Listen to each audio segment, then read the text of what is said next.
തിരുവനന്തപുരത്ത് ലഹരി സംഘത്തെ പിടികൂടാനെത്തിയ എസ്ഐക്ക് കുത്തേറ്റു. പൂജപ്പുര എസ്ഐ സുധീഷിനാണ് കുത്തേറ്റത്.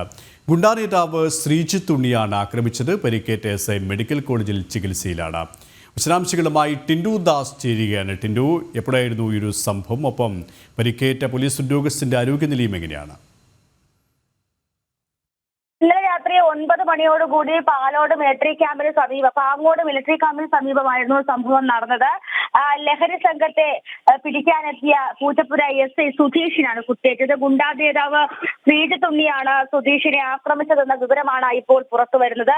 ലഹരി സംഘം ഈ പ്രദേശത്ത് പ്രശ്നമുണ്ടാക്കുന്നുവെന്ന വിവരത്തെ തുടർന്ന് ഇവിടെ എത്തുകയും പിന്നീട് ഇവരെ തടയാൻ ശ്രമിച്ച എസ്ഐയെ കത്തികൊണ്ട് ഈ ശ്രീജിത്ത് ഉണ്ണി കുത്തി പരിക്കേൽപ്പിക്കുകയും ചെയ്തു. കൈക്ക് കുത്തേറ്റ എസ്ഐ സുധീഷ് ഇപ്പോൾ മെഡിക്കൽ കോളേജ് ആശുപത്രിയിൽ ചികിത്സയിലാണ്. അക്രമത്തിന് ശേഷം ഈ ശ്രീജിത്ത് ഉണ്ണി ഓടി രക്ഷപ്പെട്ടുവെന്നാണ് ലഭിക്കുന്നത്. ഇയാളെ പറ്റി കൂടുതൽ വിവരങ്ങൾ ലഭിച്ചിട്ടില്ല. പോലീസ് ഇയാൾക്ക് വേണ്ടിയിട്ടുള്ള അന്വേഷണം ആരംഭിച്ചിട്ടുണ്ട്.